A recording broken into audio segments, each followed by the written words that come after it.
आइए, good morning. हम लोग पिछली क्लास में पढ़ चुके हैं अनुसंख्यक गुणधर्म में पहला पॉइंट पढ़ चुके थे वाष्प दाब में आपेक्षिक अवनमन, relative lowering of vapour pressure. फिर यानी ये पढ़ चुके हैं वाष्प दाब में आपेक्षिक अवनमन, वाष्प दाब में आपेक्षिक अवनमन। दूसरा पॉइंट पढ़े थे अनुसंख्यक गुणधर्म का क्वथनांक का उन्नयन, क्वथनांक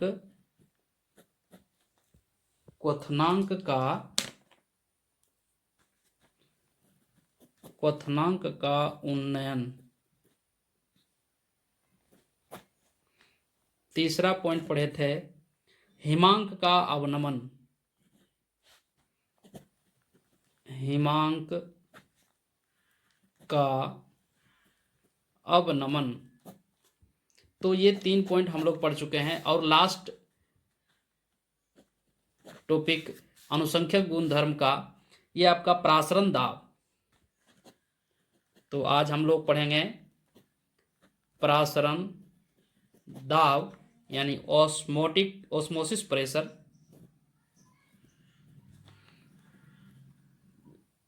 ऑस्मोसिस प्रेशर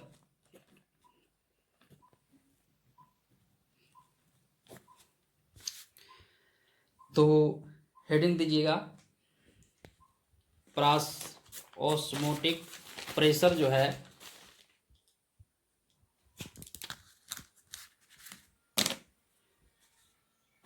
आप इसे हेडिंग दे दीजिए प्रासरण दाब।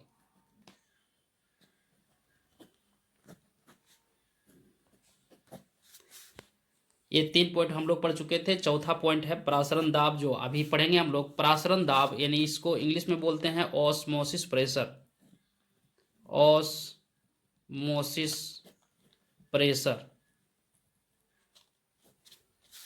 ऑस्मोसिस प्रेशर, प्रासरण दाब। तो ऑस्मोसिस प्रेशर समझने से पहले हम लोग पहले समझेंगे कि प्रासरण क्या होता है। प्रासरण तो समझिए प्रासरण आप इस प्रकार से समझे। एक क्या किए हैं, एक बर्तन ले लीजिए,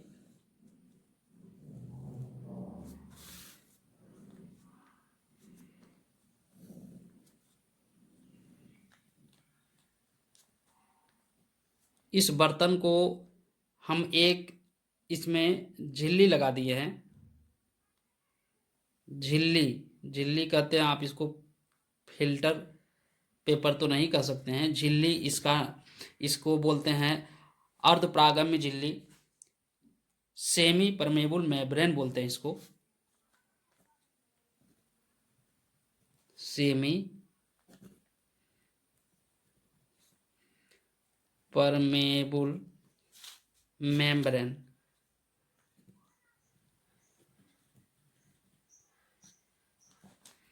और हिंदी में बोलते हैं इसको अर्धपारगम्य झिल्ली,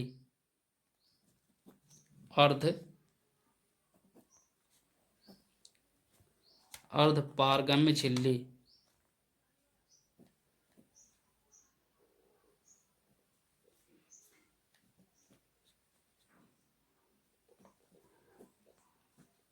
अर्धपारगम्य झिल्ली, अर्ध मतलब आधा, अर्ध मतलब आधा, पारगम्य मतलब आर पार होना, झिल्ली मतलब झिल्ली है, अर्धपारगम्य झिल्ली, अर्धपारगम्य झिल्ली। तो इसके क्या कर रहे हैं, इसमें एक तरफ डाल दिए विलायक को और एक तरफ है विलयन। कहने का मतलब एक तरफ शुद्ध विलायक है और इधर विलेय और विलायक दोनों मिला हुआ है, और बीच में क्या डाले हुए हैं, सेमी परमेबल मेम्ब्रेन है, अर्धपारगम्य झिल्ली है। तो आप इसको प्रासरण को इस प्रकार से समझें कि जब इस प्रकार से रख देते हैं, किसमें, किसी बर्तन में बीच में क्या रख देते हैं, अर्धपरागम्य झिल्ली को रख देते हैं, तब क्या होता है कि इससे विलायक जो है इधर विलयन की तरफ मूव करने लगता है, पार होने लगता है, जाने लगता है, गति करने लगता है।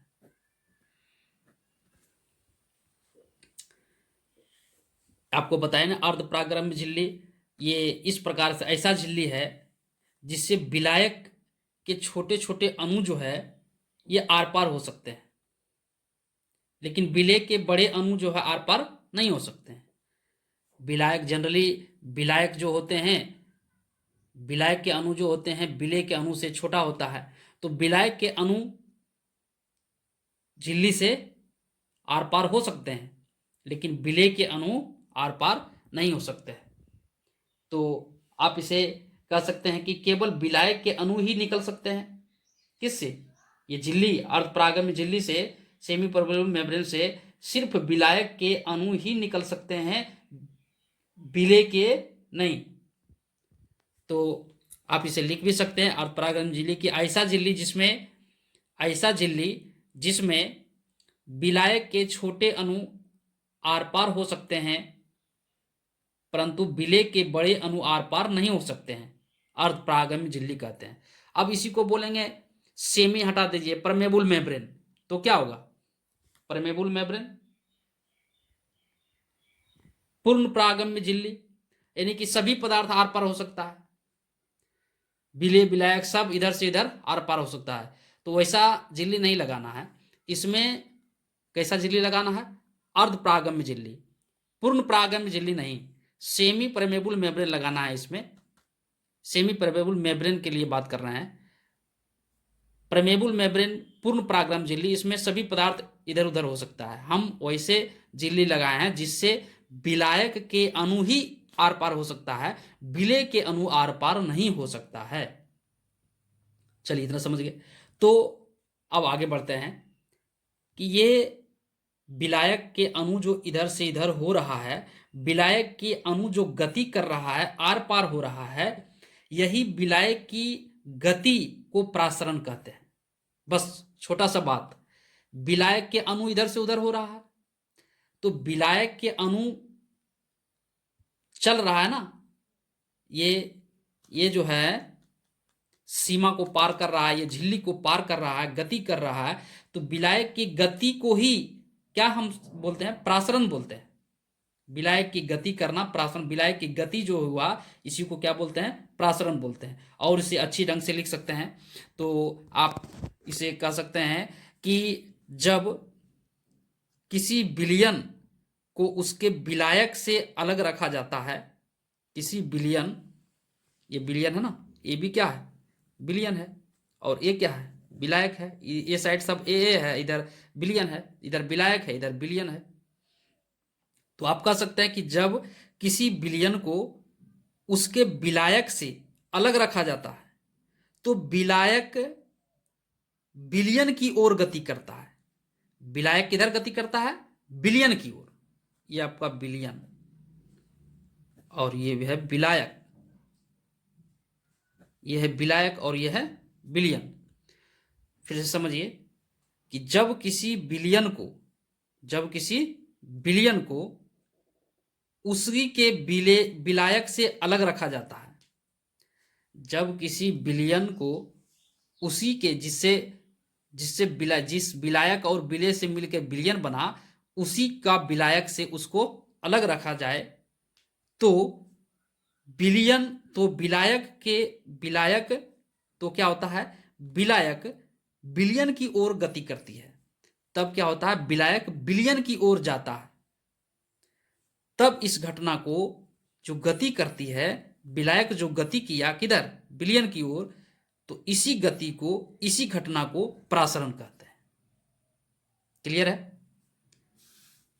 आप लोग समझ गए होंगे, तो आप इसे नोट भी कर सकते हैं, नोट कर लीजिए। प्रासरण लिख लीजिए कि जब किसी विलयन को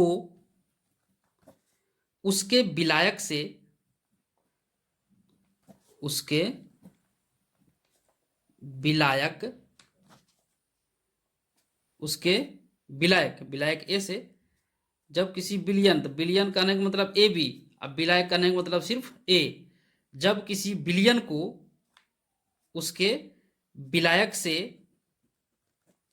अलग रखा जाता है,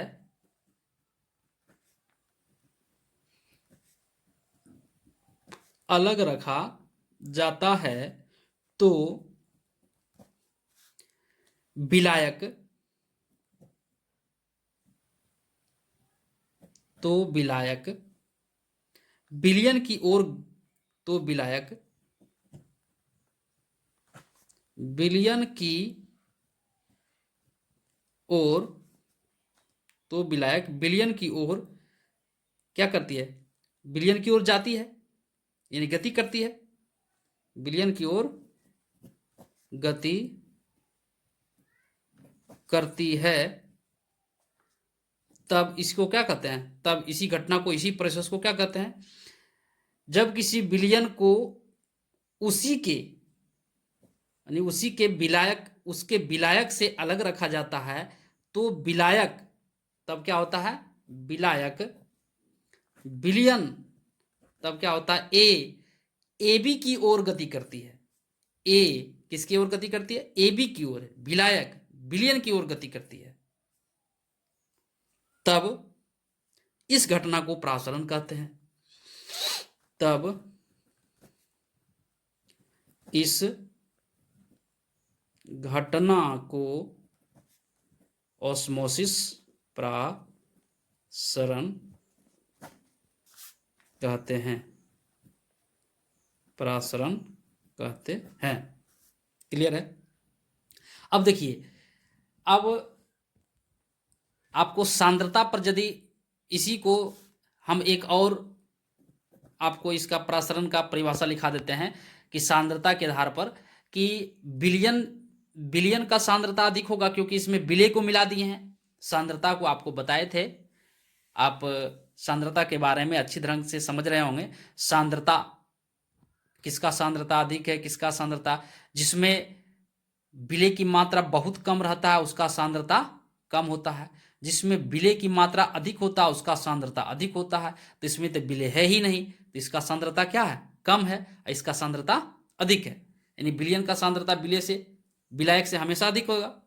तो आप कह सकते हैं कि जब दो अलग अलग सांद्रता वाले विलयन को, या जब दो भिन्न सांद्रता वाले विलयन को कहां रखते हैं, अर्धप्रागम्य झिल्ली से अलग रखा जाता है, पृथक रखा जाता है, तब कम सांद्रता वाले विलयन से अधिक सांद्रता वाले विलयन की ओर विलायक गति करती है, तब कम सांद्रता वाले विलयन से अधिक सांद्रता वाले विलयन की ओर विलायक गति करती है।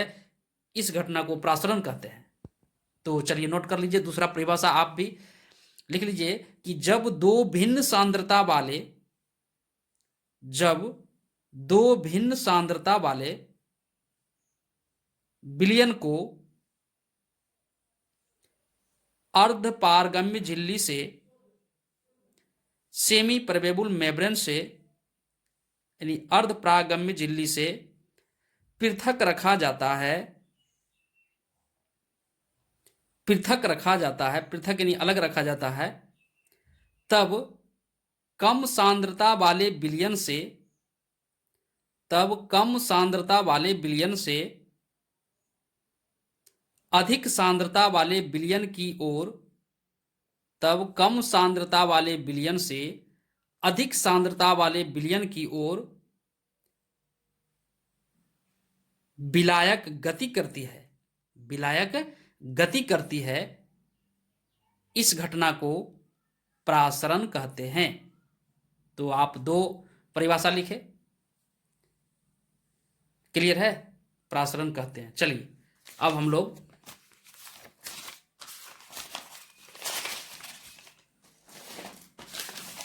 समझेंगे, प्रासरण आप लोग समझ चुके हैं। प्रासरण के बाद हम लोग समझेंगे अब प्रासरण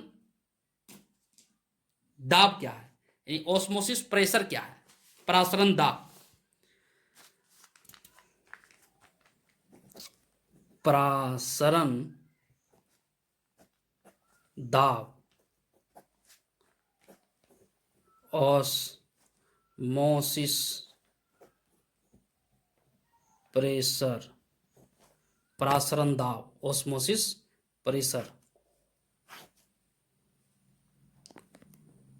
देखिए, यदि प्रासरण समझ गए हैं आप तो आप बिल्कुल आसानी से समझ जाइएगा। देखिए, अभी आपको क्या बोले कि एक कंटेनर है, एक बर्तन है, इसमें क्या किए, अर्ध परागैमी झिल्ली को हम लगा दिए, सेमी परमेबल मेम्ब्रेन को इसमें बीचों बीच रख दिए हैं।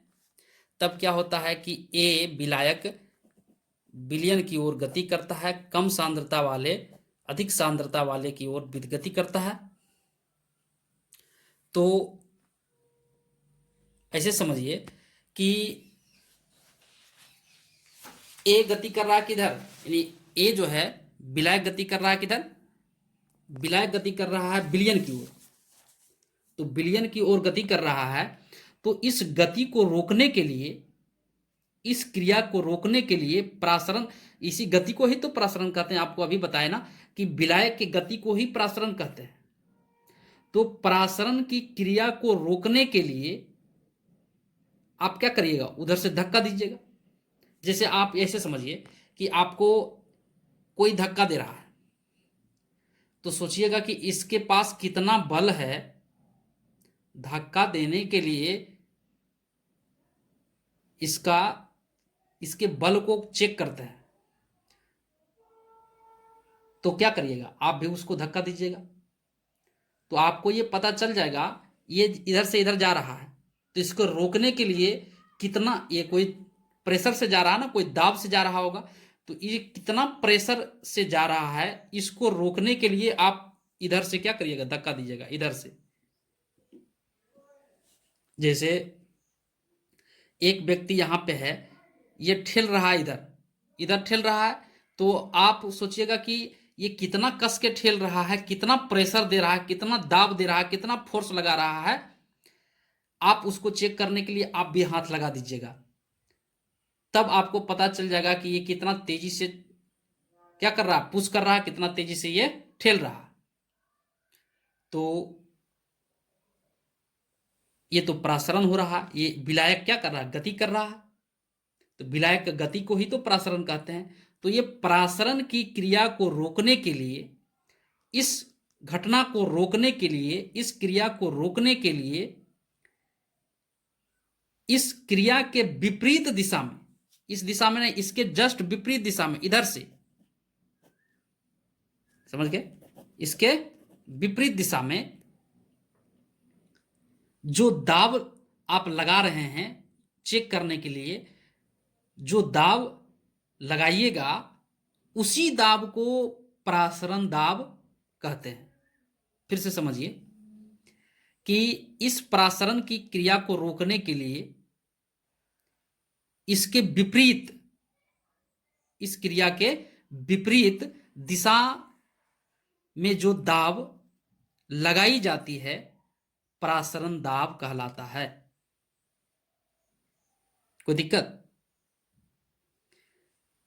किसी विलयन के प्रासरण दाब, उस किसी विलयन के प्रासरण दाब जो होता है वो क्या होता है, तो कहिएगा कि प्रासरण की क्रिया को रोकने के लिए क्रिया के विपरीत, क्रिया के विपरीत दिशा में जो दाब लगाई जाती है प्रासरण दाब कहलाती है। नोट कर लीजिए।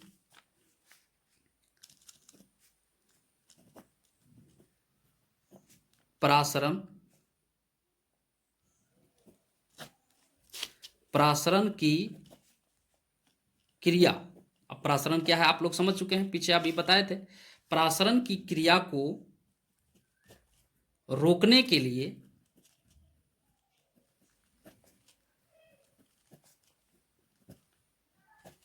प्रासरण की क्रिया को रोकने के लिए क्रिया के विपरीत, क्रिया के विपरीत दिशा में, क्रिया के विपरीत दिशा में जो दाब लगाई जाती है, जो प्रेशर यानी दाब लगाई जाती है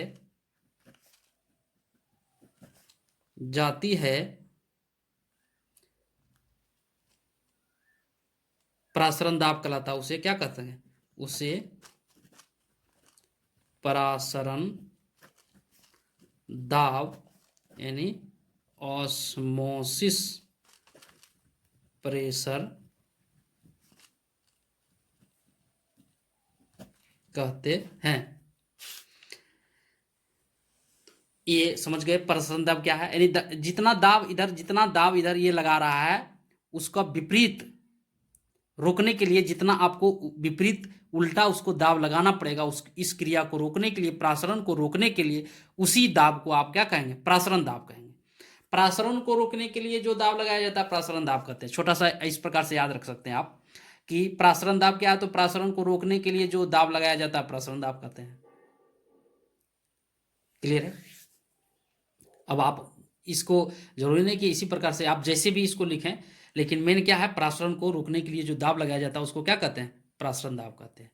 प्रासरण दाब, ओस्मोसिस प्रेशर। प्रासरण दाब को आप पाई से इंडिकेट करिएगा, इसको सूचित पाई से करते हैं। इससे किससे सूचित करते हैं? यानी प्रासरण दाब को पाई, किससे? पाई से दर्शाते हैं।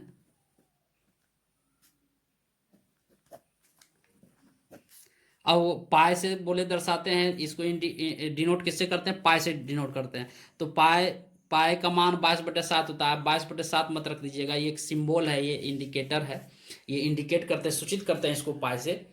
यहाँ मान नहीं रखना है 22/7, 3.14 ऐसा मत करने लगिएगा। प्रासरण दाब को सूचित करते हैं किससे? पाई से सूचित करते हैं। क्लियर है? प्रासरण दाब आप लोग समझ गए, प्रासरण समझ गए। अब इसका भी कुछ नियम होता है, समझ गए? इसका भी कुछ नियम होता है। नियम क्या होता है? तो प्रासरण दाब जो होता है, किसी विलयन का, आपको कहेगा किसी विलयन का प्रासरण दाब क्या होता है, तो कहिएगा कि प्रासरण दाब जो होता है अस्थिर ताप पर, क्योंकि ताप पर निर्भर करता है। ये ताप को घटाएंगे बढ़ाएंगे तो प्रासरण भी घटेगा बढ़ेगा। इसलिए जब भी परिभाषा बोलेंगे तो अस्थिर ताप पर, क्या बोलेंगे? अस्थिर ताप पर, अस्थिर ताप पर प्रासरण दाब। देखिए इसका नियम क्या होता है कि अस्थिर ताप पर किसी विलयन के प्रासरण दाब, अस्थिर ताप पर किसी विलयन के प्रासरण दाब यानी पाई प्रासरण दाब उसके मोलर सांद्रता के समानुपाती होता है। ध्यान दीजिए शब्द पर, मोलर सांद्रता। मोलर, मोलल नहीं बोल रहे हैं, मोलल और मोलर में अंतर होता है। मोलरिटी, मोलिलिटी, तो यहां हम बोल रहे हैं मोलरिटी, मोलरता, र र र मोलरता। फिर से समझिए, किसी विलयन के प्रासरण दाब अस्थिर ताप पर है, अस्थिर ताप पर किसी विलयन के प्रासरण दाब उसके मोलर सांद्रता, मोलर कंसंट्रेशन के समानुपाती होता है। तो प्रासरण दाब को आपने क्या मान लिए? पाई माने। तो क्या कर रहे हैं हम कि पाई समानुपाती किसका? मोलर सांद्रता के, सी कंसंट्रेशन, सी, आप सी को क्या कहते हैं? मोलर कंसंट्रेशन कहते हैं। मोलर कंसंट्रेशन, इसको आप कह सकते हैं हिंदी में मोलर सांद्रता। आप इसको एम से भी इंडिकेट कर सकते हैं, यही ना है मोलरिटी, मोलरिटी है, मोलरिटी, मोलरता, मोलरता। तो ये दोनों एक ही है, बस ये कंसंट्रेशन कह रहे हैं, यहाँ पे सी लिखे हैं, एम है, तो सी और एम में अंतर नहीं है, ये दोनों एक ही है। तो क्या कहे हम कि प्रासरण दाब अस्थिर ताप पर किसी विलयन का प्रासरण दाब, आप जान रहे हैं कि पाई प्रासरण दाब है, यहां पर बता दिए आपको कि किसी विलयन का प्रासरण दाब मोलर सांद्रता, उसके मोलर सांद्रता किसी विलयन का प्रसरण दाब उस विलयन के मोलर सांद्रता के समानुपाती होता है। क्लियर है? देखिए, विलयन का मोलर सांद्रता कैसे निकाला जाता है, मोलरिटी कैसे निकाला जाता है, आपको शुरू शुरू में बताए थे सांद्रता निकालने के लिए, तो उसी को याद करिए। और ये प्रासरण दाब क्या है? किसी विलयन के प्रासरण दाब मोलर सांद्रता के समानुपाती होता है। क्लियर है? तो इसको आप चाहें तो नोट कर सकते हैं, लिख लीजिए कि इसके बारे में लिख लीजिए, अस्थिर ताप पर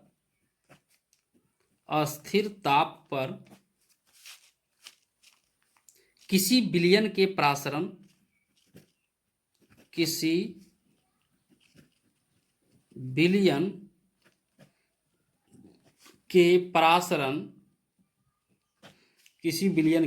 प्रासरण दाब ऑस्मोसिस प्रेशर, किसी विलयन के प्रासरण दाब क्या होता है बताइए? किसी विलयन के प्रासरण दाब उसके मोलर सांद्रता के समानुपाती होता है। उसके मोलर सांद्रता के समानुपाती होता है। तो मोलर सांद्रता C को इंडिकेट कर रहा है, यानी यही मोलर सांद्रता या मोलरिटी का ये M से मोलरिटी को सूचित करते हैं, C फॉर मोलर सांद्रता। तो आप और प्रासरण दाब ऑस्मोटिक प्रेशर को किससे सूचित किया? पाई से, मोलर सांद्रता को C से। तो पाई किसके समानुपाती होगा? C का। यही आपका है क्या नियम है, यही प्रासरण दाब का नियम हो गया। अब बात है कि ये आया कहां से, तो आइए इसको भी देखते हैं कहां से आया ये। तो ये नियम एक वांट ऑफ नियम दिया था, वांट ऑफ रूल दिया था। इन्होंने कहा था, वांट ऑफ ने कहा था कि किसी विलयन के प्रासरण दाब पाए, किसी विलयन के प्रासरण दाब ये जो होगा आदर्श गैस के समीकरण को लागू करते हैं। किसी विलयन के प्रासरण दाब जो बराबर होगा उसके मापन के लिए आदर्श गैस के समीकरण लागू किया जा सकता है। तो आदर्श गैस का समीकरण क्या है? यानी किन्होंने कहा, ये आपका वांट ऑफ नियम ने कहा था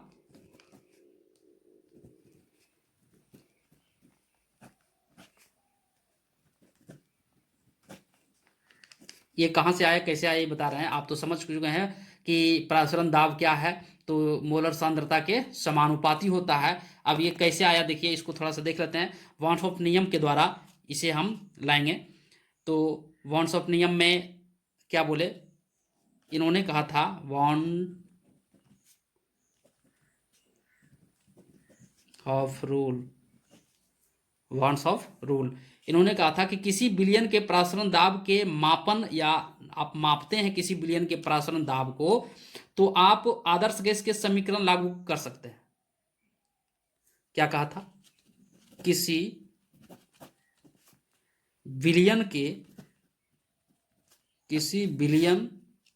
के प्रासरण दाब